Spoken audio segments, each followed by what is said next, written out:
My name is Christine Walsh, and I'm 34 years old. 3 years ago, my father passed away and left me $200,000. It was everything he'd saved his entire life, his way of making sure I'd be okay after he was gone. Within 6 months, every penny of it was gone. My father-in-law convinced me to invest it in what he called a guaranteed business opportunity. Except there was no business. He used my inheritance to cover his gambling debts, while my husband knew the whole time. Let me start from the beginning. I met David when I was 26. He was charming, successful, came from what seemed like a good family. His father, Richard, owned several businesses, or so he said. Real estate investments, a consulting firm, some rental properties. He drove a nice car, lived in a big house, always picked up the check at family dinners. He seemed like the picture of success. David and I got married after dating for 2 years. It was a beautiful wedding. Richard gave a toast about how proud he was to welcome me into the family, how he'd always wanted a daughter, how he was going to take care of us. I believed him. My own father loved David. "Your husband comes from good people," he'd tell me. "Richard's a smart businessman. You two are going to have a good life." My dad was a simple man. Worked as an electrician his whole life, saved every penny he could. He'd grown up poor and was determined to leave me something, to give me opportunities he never had. When I was 31, my dad got sick. Pancreatic cancer. It was fast and brutal. Within 4 months of his diagnosis, he was gone. I was devastated. My dad had been my rock, my biggest supporter, the person I called when things went wrong. And suddenly, he was just gone. He left me everything in his will, $200,000. It wasn't a fortune, but it was everything he had. "I'm leaving you this money because I want you to be secure," he'd written in a letter he left with his lawyer. "Don't waste it. Invest it wisely. Make it work for you. Build the life you deserve." I cried when I read that letter. I promised myself I'd honor his wishes, that I'd be smart with the money, that I'd make him proud. David was supportive. "We should invest this," he said. "Make it grow. My dad could help us figure out the best way to do that." "Your dad?" I asked. David nodded. "He's been investing for decades. He knows all the best opportunities. He could probably get us into deals that regular people don't have access to." I wasn't sure. I'd been thinking about putting the money in index funds or maybe a high-yield savings account, something safe and boring. But David kept pushing. "My dad knows what he's doing," he said. "Trust me. You could turn that $200,000 into $400,000 in a couple years if you invest it right." That sounded good. Really good. And I trusted David. I trusted his family. So I agreed to talk to Richard. We met for lunch at an expensive restaurant downtown. Richard ordered wine, told stories about his various business successes, asked about how I was doing after losing my father. "I'm so sorry for your loss," he said, putting his hand over mine. "Your father was a good man. I could tell he worked hard to leave you that inheritance." "Thank you," I said. "I want to make sure I use it wisely." "That's smart," Richard said. "A lot of people would just spend it. But you're thinking about investing it, making it work for you. That's the right approach." "David mentioned you might have some advice," I said. Richard smiled. "More than advice. I actually have an opportunity that would be perfect for you." "What kind of opportunity?" I asked. "I'm putting together an investment group, commercial real estate development. We're buying properties, renovating them, and either selling them for profit or renting them out for steady income.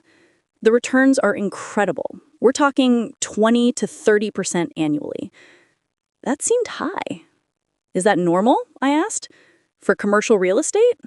Richard laughed. "Not for regular investments. But this isn't regular.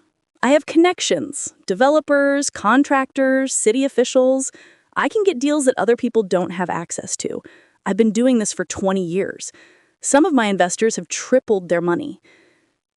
"I don't know," I said. "That sounds risky." "There's always some risk," Richard said. "But I'm investing my own money too. Significant amounts.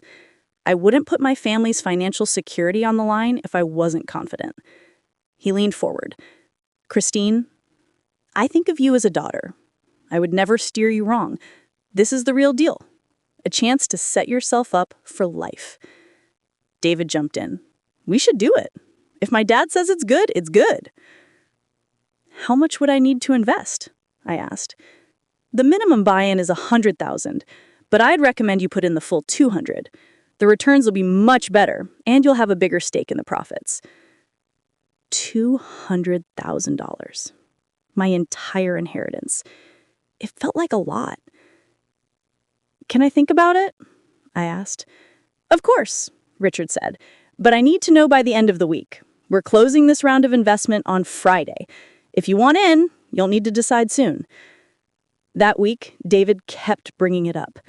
This is such a good opportunity, he'd say. My dad doesn't offer this to just anyone. You're lucky he's including you. We could use that money to buy a house, build our future. I kept thinking about what my dad had written in his letter. Invest it wisely. Make it work for you. Richard seemed successful. He'd been doing this for decades, and David trusted him completely. On Thursday, I told Richard I was in.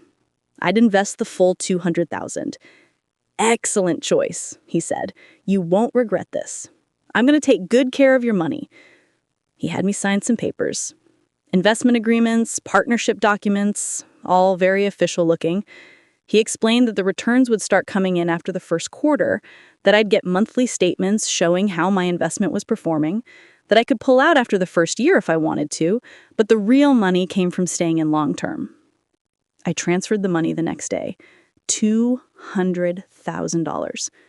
Everything my father had left me. Gone from my account and into Richard's business venture. For the first few months, everything seemed fine. Richard would send me updates about properties they were looking at, deals they were closing, renovations in progress.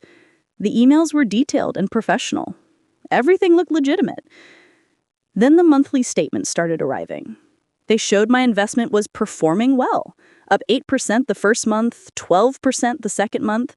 By the fourth month, my $200,000 had supposedly grown to $240,000. I was thrilled. See, David said when I showed him the statement, I told you my dad knows what he's doing. You're going to be rich. I started making plans. With returns like this, we could buy a house in a few years. We could start a family. We could build the life my dad wanted me to have. Then, about 6 months in, the statements stopped coming. I emailed Richard asking about it. He replied quickly, saying there'd been some delays with the accounting firm they used, that he'd get me updated statements soon. A month went by. No statements. I emailed again.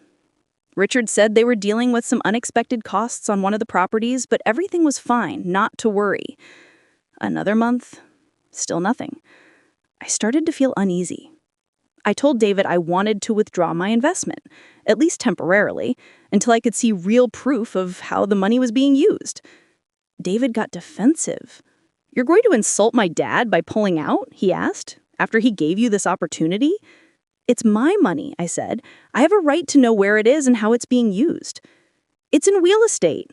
It's not like you can just pull it out instantly. These are long-term investments. I know, I said, but I haven't seen a statement in 2 months.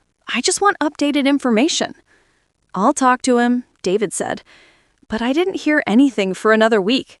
Finally, I called Richard directly. He sounded stressed when he answered. Christine, hi, he said. I've been meaning to call you. What's going on? I asked. I need to see my statements. Richard sighed. We've hit a snag with one of the developments. Nothing major, but it's tied up some of the liquid capital. Your investment is still safe, but accessing it right now would be complicated. What does that mean? I asked. It means I need you to be patient, he said.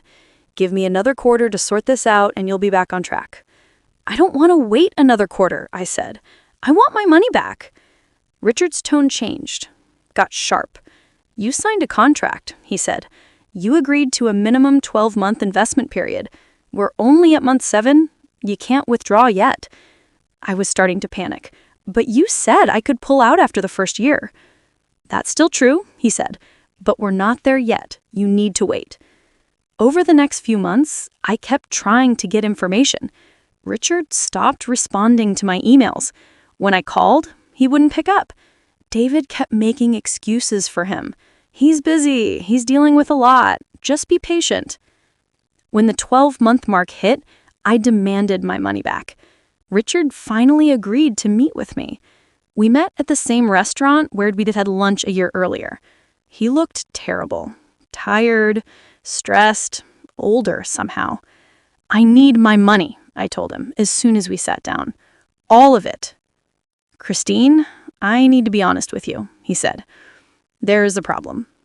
"What kind of problem?" "The investment didn't work out the way I planned," he said. "We ran into some issues with permits, then construction costs went way over budget. We had to sell the properties at a loss." My stomach dropped. "A loss? How much of a loss?" "Most of it," he said quietly.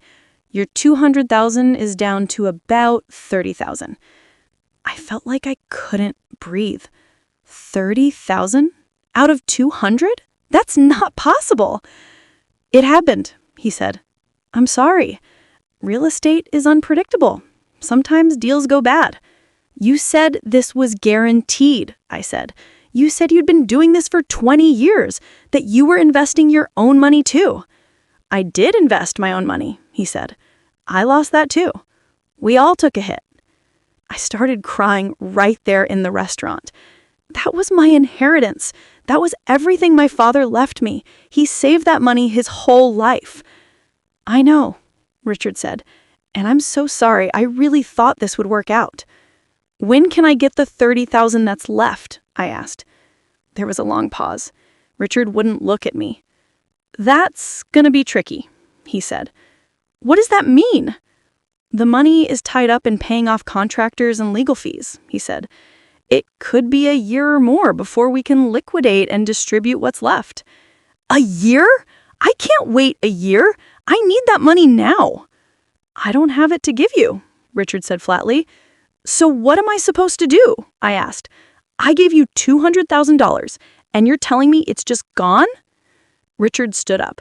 "I'm sorry, Christine. I really am. But this is how investment works. Sometimes you lose." He left me sitting there. I called David from the parking lot, hysterical. "Your father just told me my money is gone. All of it. He said the deal went bad and there's only $30,000 left, and I can't even access that." David was quiet for a long moment. "I know," he finally said. "What do you mean you know? You knew the investment failed and you didn't tell me?"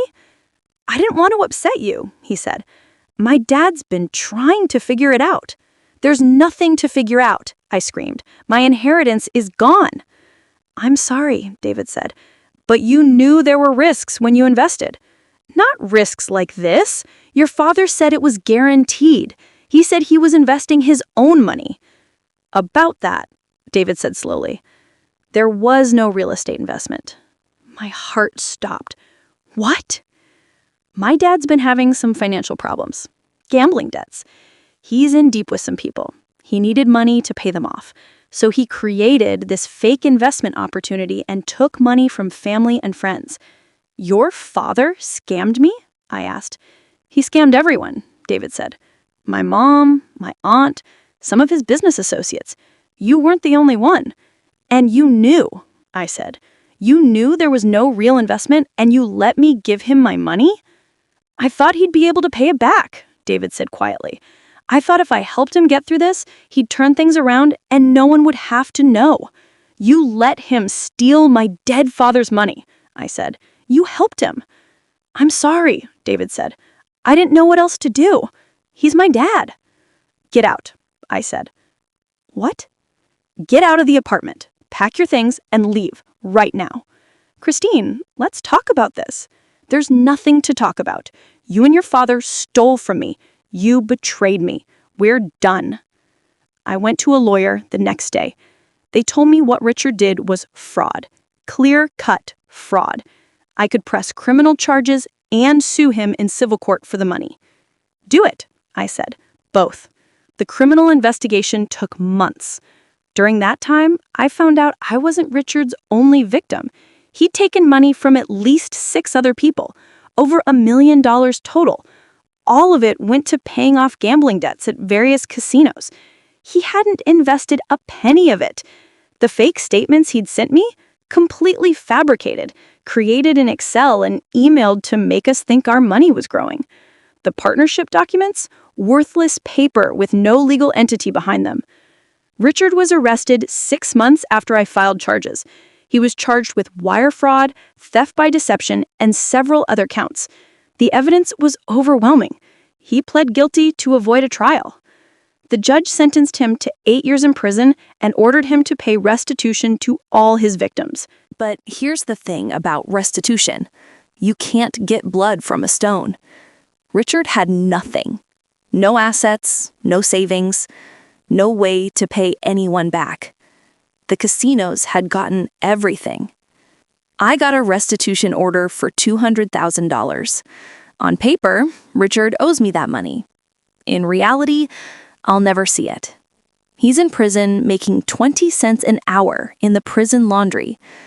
Even if he paid me every penny he earned for the next 20 years, it wouldn't be enough. David tried to apologize after his father was sentenced. "I didn't know it would go this far," he said when he showed up at my apartment. "I thought he'd pay you back." "But you knew it was fraud," I said. "You knew he was lying to me, and you let it happen. Because he's your father. And you're my wife," he said. "I chose wrong. I know that now." "Too late," I told him. "The divorce papers are being filed next week." "Christine, please." "I loved you," I said. "I trusted you. And you helped your father steal my inheritance. The money my dad worked his entire life to give me. How am I supposed to forgive that?" "I don't know," David said. "But I want to try." "I don't," I told him. "I want you out of my life, both of you." The divorce was finalized 4 months later. I got nothing from it. We didn't have any shared assets, and David was as broke as his father. I had to start over from scratch. No inheritance, $50,000 in legal fees from the criminal case and the divorce. Nothing. I moved into a tiny studio apartment, got a second job bartending on weekends to cover my bills. I was barely surviving, while Richard sat in prison and David moved back in with his mother. My father-in-law's trial made the local news. Several articles were written about it. One reporter reached out to interview me. I told them everything. About my father's death, the inheritance, Richard's lies, David's complicity. The article was published with the headline, "Local Man Stole Dying Father's Gift to Daughter." The community response was overwhelming. People I'd never met reached out offering support. A few even offered to help me financially, though I couldn't accept it. But the article did something else. It exposed Richard's character to everyone who knew him. His friends, his business associates, people who thought he was successful and trustworthy. They all knew now what he really was. A con man. A thief. Someone who'd stolen from his own daughter-in-law. David's mother divorced him while he was in prison. His siblings stopped talking to him. He lost everything. His reputation, his family, his freedom. But none of that gave me my money back. A year after Richard was sentenced, I got a letter from him in prison. "Christine," he wrote, "I know you have no reason to believe anything I say, but I want you to know I'm sorry. I had a gambling problem I couldn't control. It destroyed my life and hurt everyone I cared about, including you. You didn't deserve what I did to you. Your father worked hard for that money, and I stole it. I stole your future. I'll spend the rest of my life regretting it. I know sorry isn't enough. I know I can never pay you back what I took, but I hope someday you can find peace, even if you can't forgive me." I tore up the letter and threw it away. Sorry didn't give me back my inheritance. Sorry didn't undo the betrayal. Sorry didn't rebuild the life I was supposed to have. But I did do something else. I started speaking publicly about what happened. I gave talks at financial literacy workshops about how to protect yourself from investment scams. I shared my story on forums and blogs to warn others about the red flags I'd missed. If it sounds too good to be true, it probably is, I'd tell people. If someone pressures you to invest quickly, walk away. If you can't verify where your money is going, don't give it to them, even if you trust them. Especially if you trust them, because the people who are most likely to scam you are the people closest to you. I also started a small fundraising campaign online to help me recover financially. I explained what happened and asked for any support people could offer. I raised about $15,000 from strangers who were moved by my story. It wasn't much, but it was something. It helped me get back on my feet. 3 years later, I'm doing better. Not great, but better. I'm working one job now instead of two. I've paid off most of the legal fees. I've started saving again, slowly rebuilding what Richard stole from me. I'll never have my full inheritance back. That's gone forever. But I'm surviving. And Richard is still in prison. He has 5 more years on his sentence. When he gets out, he'll be a convicted felon with no money, no family, no prospects. He'll spend the rest of his life paying for what he did, even if he can never actually pay me back. David reached out to me last year. He'd heard I was speaking publicly about what happened. "I'm proud of you," he said in an email, "for turning something so terrible into a way to help other people." I didn't respond. I'm not interested in his pride or his approval. He made his choice when he helped his father steal from me. Some people ask me if I regret trusting Richard, if I blame myself for being naive. And the answer is no. I trusted my father-in-law because I had no reason not to. He seemed successful, knowledgeable, trustworthy. My husband vouched for him. Everything looked legitimate. I wasn't naive. I was victimized by someone who was very good at lying. That's not my fault. It's his. What I do regret is not asking more questions, not demanding to see real proof of where my money was going, not getting a second opinion from an independent financial advisor. Those are things I'll do differently if I'm ever in a position to invest again. My father wanted me to use his inheritance to build a secure future. Richard stole that from me. But what he couldn't steal was my resilience, my ability to rebuild, my determination to survive and eventually thrive despite what he did. My name is Christine Walsh. I'm 34 years old. My father-in-law stole my $200,000 inheritance by pretending it was a guaranteed business investment when he was actually using it to cover his gambling debts. My husband knew and helped him do it. I pressed charges, got them both out of my life, and started over from nothing. And I'm still standing.